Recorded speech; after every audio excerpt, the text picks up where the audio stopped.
a sense of confidence that comes with the knowing you are in your right place at the right time, doing the things that you are meant to do. The best of you deployed in the easiest and most effortless fashion toward the goals that you're meant to achieve in the world, towards the things you're meant to do, so that you're pathing through your purpose naturally. You notice that when you're excited about something, you learn about it much easier. But at the end of the day, the most unique thing about you is your perspective and your approach. If you were born limitless and taught limitation, then you can unwind that limitation. Hey everybody, Jeff here. Before we get started, if you're getting value from the podcast, please take a moment to like and subscribe to our YouTube channel. For those of you listening on podcast apps, don't forget to rate and review. Your support really helps the show reach more people, and for that, I am truly grateful. Now let's dive in.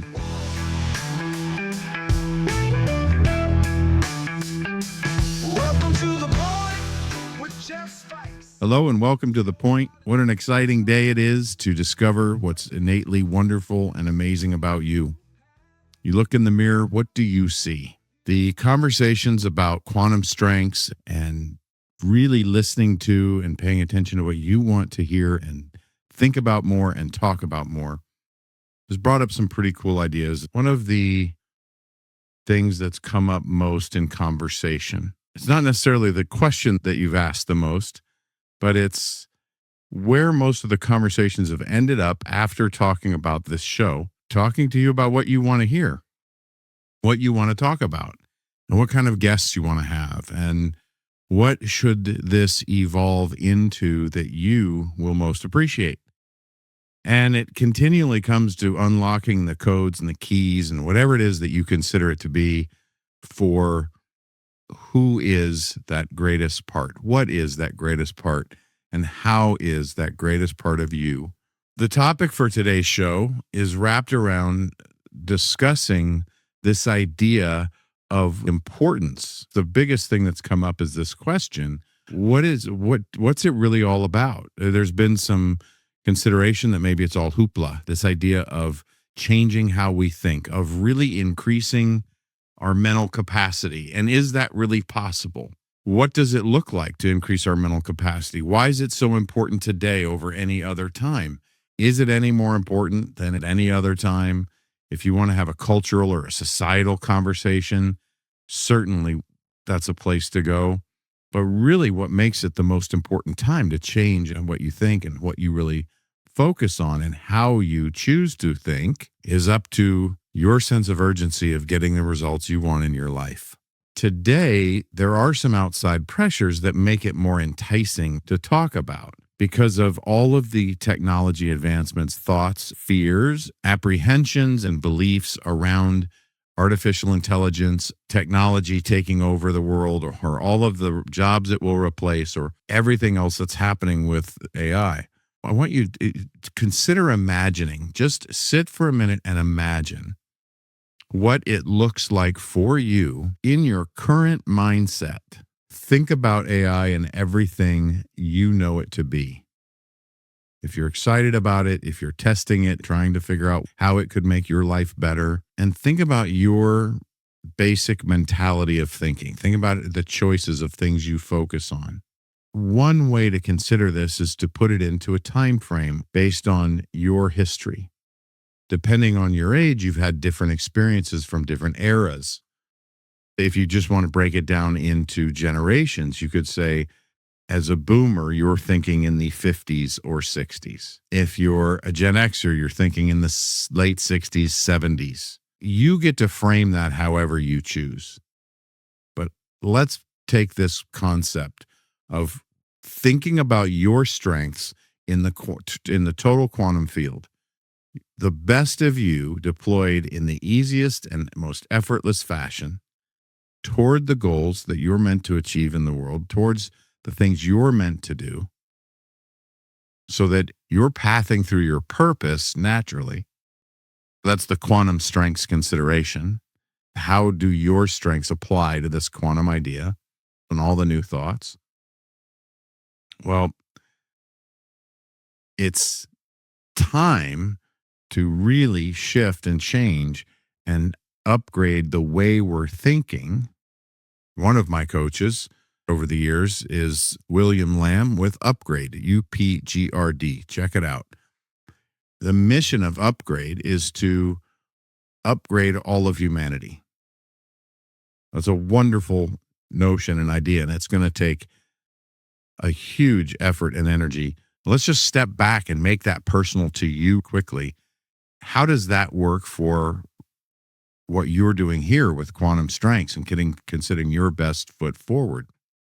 If you're thinking in a mentality of learning or in a mentality of executing actions and tasks from the perspective of the 1970s or the 1980s or the 1990s, let's just stay in that entire century. If you're thinking in those timeframes, even in the early 2000s, with everything that we've learned now, if you're using those mentalities, those thought processes to address moving forward into the world, there's a consideration that you might be behind. And there's the consideration that, think about this and just consider that in one thought process, one effort equals one result. I want to do something, I do it, it's done, it has a result. Think about the differences between doing one action and one result and doing one action and getting 20 results. How can one thing benefit you in 20 areas or have 20 different impacts? When we're thinking about that, we're thinking about how one behavior can be leveraged into other behaviors or duplicated in a lateral line over to some other area of life. Now it becomes compelling and interesting. So the idea of taking care of yourself physically and having a regimen of getting the right amount of steps for you, doing the right amount of physical activity, eating the right amount of protein, doing your nutrients, all of the things to make you optimal. And that optimal plan is built around you, your body chemistry, and everything else that you're focused on. I want to sweep the floor. I'm going to sweep the floor. That sweeping the floor is going to get the dirt up from the floor. But if you want to sweep the floor and also be prepared for mopping and do other things, does that change? Can you do something that would do it all at once? And when I'm thinking about that, all right, that's kind of that's maybe a lame response or way of thinking about it. But really, is it? Because depending on the equipment you use, you could do a whole lot of things all at once. Then you're leveraging your behavior. You're doing something once. That increases your setup time, increases your teardown time. Really, you could correlate that over to the mental work that you could do to prepare for things versus just running into things and doing them. How does this make a difference in other things? That's what you get to consider today differently than you would otherwise. All of the physical things that you're doing to take care of yourself are very specific to you. What you're putting in your body nutritionally, and what you're listening to, what you're seeing, your visual environment, that are impacting your basic state, your emotional state, and your overall state. There's hormones, there's cortisol, and all of these things we could dig into scientifically. One of the questions that came up recently was, will this show be digging more into some of the science, looking at more factual information of what's new and cutting edge? And the answer was yes, that there's a commitment to do some more of that. At the same time, there's also this idea that always seeking for something, always looking and searching elsewhere, out in the world, out in the universe for facts, for more science, for things that will substantiate what you're looking for, can be a way of saying that you don't already know it. It can countermand and defeat the sense of knowing and purpose that you could otherwise feel. And when you're considering how that is affected in a much greater way than just in an immediate physical three-dimensional task, how are your strengths simply deployed into that quantum field? One of the ways you will do that in the designing strengths process is begin learning to visualize not just the result, but the gratitude for the result. I read something the other day from a group that is a conscious thinking group that is always digging in and asking questions of books that have been written. They're trying to find all the wisdom in the world and question it and challenge it. and see what works for them. One of the challenges is that the constant seeking and diving into it, the intellectual drive to continue to seek and search for wisdom and resources outside of yourself, is creating an unconscious sense of not knowing, right? So there's a way. So if there is a way to seek that comes from a sense of knowing, that is a shift of how you're thinking, so that when you're looking, learning, collaborating, you're in a place of knowing and allowing the space for what you're reading, what you're hearing, or what you're seeing to be implemented into your life immediately. It's a different experience of reading. Working with clients and doing small groups around the exercises of reading or experiencing different concepts. Imagine going into a workshop or a seminar and reading something the way you traditionally do, and then considering what it means if you're reading it from a sense of knowing your strengths and how you read best. And then a whole room of people doing that and getting to understand other people's perspectives of what they're reading and quickly generating an incredible increase. That's what the consideration is here. Even down to the sense of how you're learning or how you're reading something, if you're thinking about it in an enlightened format, in a way that helps substantiate your best core, not just your physical core, but the core of who you are, greatest sense of yourself, not overinflated in the true giftings of who you are and what you have to do and bring. What is the value and benefit of considering this way? Boldly and brilliantly, if you upgrade your mind, and if it's true that the unconscious is better than any supercomputer, that the interconnectedness of all things is always going to be better than any artificial intelligence, then the answer of not being left behind, of all the fear of anything else, is to open your mind and engage with the idea that your mind is more powerful in its interconnected way. If you consider the things that you haven't yet considered, you will never be outpaced by artificial intelligence. If you are in a role where you're doing specific tasks that AI could replace, and you stay attached to that identity or that strategy of making money or that way of being of service, if you attach yourself just to that singular thing that gives you the energetic exchange to have food, clothing, and shelter, that is the singular focus. But if you release some of those independent things and bring your mind and consciousness into a different place, you can consider what you value in those tasks and behaviors of being of service, and you can connect into other ways of being of service. And you can think in a bigger format. And you could even then use AI, because the one thing that AI won't have is the ultimate human ability to be adaptable to the human connection. There appears to be the ability of machine learning to do something, and this show is not meant to argue or conceptualize those deeper scientific topics. And that may be something that's on the future, but today AI still hallucinates. AI is no more fully dependable than any human. It's simpler and easier if you check it, but it can be equally as frustrating if you dig in and do a bunch of work with it. And then you have so much information, you get into a sense of overwhelm. Increasing the capacity of your mind and your ability to consider more things at once, which is an exercise or a practice, is a way to not be left behind by artificial intelligence. At one point, we had coined the phrase, and you might have heard this before, about the idea of human intelligence and artificial intelligence. And if you include emotional intelligence, you have this entirely different concept of what works. So let's come back into this idea of a really bold topic. This group that was studying and always looking and always seeking, that has, imagine yourself being part of a group that's always looking, and you all feel so good at all the things you're reading and listening to and talking about, and you meet weekly and go over the biggest topics you can, looking at how you can change things, looking at how you can improve and help others be better.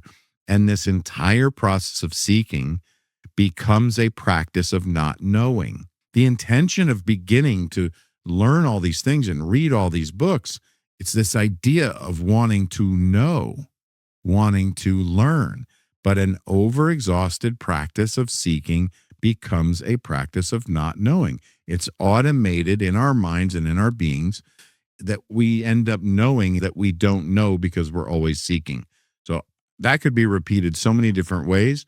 So imagine just allowing that to land inside yourself and think about that. The most common encouragements that you can give yourself today is to put down the AI, put down the books, stop quoting whoever it is that you're reading, and consider what is it that you can bring inside yourself of all of these things that you've learned so you can end up in a knowing based on what you've learned. Stop telling me about what so-and-so said or this other guru said about how to create an automation in the computer or how to make something work better for a client or one of our fulfillment processes or anything else, and just tell me what you're considering using based on what you've learned. Make it yours and internalize it. There's nothing wrong with giving credit to someone else. I learned this by listening to that, reading this, and doing the other. But at the end of the day, the most unique thing about you is your perspective and your approach. So in your perspective comes from this idea of all the places you've gathered information to learn. And in your approach, that's yours. So share your approach with others and make it your own. How many times have you heard it said, especially on this show, that all of the people that are really promoting beautiful things, that are putting on major masterminds and workshops, none of them are looking to stand in front of you and be the resource of all thought and positivity. We're all giving you something with the hope, desire, and passion that the Spirit's flowing through us into you, and you're becoming your own solid person and owning it for yourself and moving forward. If you turn back and give credit or sideways and give credit, because we're all walking shoulder to shoulder because of this community, because of this person, because of this information, because of this book. It's helped me so much. Thank you. Wow, that's amazing. That's beautiful. That's gratitude. That's understanding that you are amazingly, wonderfully unique, just like everyone else. In that humility of moving forward, knowing that you're just expressing your greatest self. It doesn't make you egotistical and all that better than anyone else. It just means you're acknowledging that greatest part of yourself and making space for everyone else to also do the same. This group, back to this story, and we're going to wrap this up right here. They brought up this quote from Joe Dispenza, where Joe Dispenza was saying he had full control of all of his emotions because he had full control over what he chose to focus on. And the question was, how does that land with the group? What happens? So imagine intellectually trying to break down that concept or that idea. If we intellectually try to break down that concept or that idea, we'd all end up at the same general consensus, which is that's true. I absolutely have control over my emotions because I can choose what to focus on. And that has also been part of the challenge or opportunity in the world of what has happened. If we control what we're focused on and choke down our emotions, now we're controlling our emotions. But to allow free space and energy for our emotions, the freedom of allowing emotions and then having ultimate control over our emotions, which is really challenging when we're highly connected to stories, highly connected to belief systems that mandate certain outcomes or ways to think about something and how it should affect us emotionally, rather than just allowing ourselves to feel, then we're getting into that deep work. Now we're digging down into where the mental work and physical work becomes important, because what you're inputting into your body in all different forms using all your senses is ultimately making your internal representation of all of those things. So how you're processing your perception, that unique perspective, is that internal representation of all of the input coming into your body. So there's physiology involved, which does affect the chemistry of the brain and the chemistry of the body and the hormones and everything else.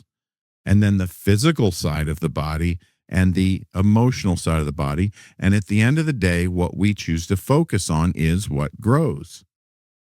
So if we're thinking of that, this is where an older perspective or thought process versus an upgraded new program type of way of thinking is different, is that if you're thinking of that in this other way of controlling emotions based on grit and grind, and I can do this and I can control it because I'm just going to choose not to think about it and all those things, that's an old way of thinking about it. But if you open your mind up to new ways of thinking, at how fast things really move and change in the world, and how a lot of these physical representations of things that we believe are not really accurate to what we used to believe. They're just not the same. When we're looking at stars from two different states, we're not seeing the star at the exact same moment because of how light travels. We might be seeing it months or even years apart from when the light actually happened, even though we're just 1,000 miles different from each other. We're seeing the same Big Dipper, but we're seeing it in an entirely different time and space arena. So we used to think differently than we do now. So again, thinking in a more inclusive way and upgrading how we consider things. Allowing freedom of emotion, because emotion is a delivery mechanism that we can learn from. So if you can learn from the emotions you're having and then consider all the things happening in that massive sense of input through all your senses, then ultimately you are going to feel a whole lot better, a whole lot more part of the time. As you look around and pay attention to the people who have had healings that say, well, they believe it's because of an essential oil, or this other person believes it's because of a breathing practice. Back to Joe Dispenza, they're actually brain mapping the process of gratitude when you're feeling it in this visualized state of the future when the body goes into the mechanism that can heal different diseases like cancer and other things. So again, science is increasing that ability, but that doesn't change the idea that we've been able to think this way since the beginning of time. So change your mind, choose your focus differently, consider all things holistically, and start moving forward towards the design of who you're meant to be and what you're meant to be. If you were born limitless and taught limitation, then you can unwind that limitation. Be the connected, knowing self that you are in your sense of purpose, in your sense of greatness. That is greatness in how it's interconnected that makes all things great, not just you. So there's the encouragement today of why quantum strengths and why change our programming. It is always a joy to be here, and peace out. We'll see you guys on the next show. Thank you for joining us for another amazing episode of The Point with me, Jeff Spikes. Please visit jeffspikes.com for everything you would need to know to engage with me offline. And lastly, thank you for your time, your attention, and your consideration. This is The Point.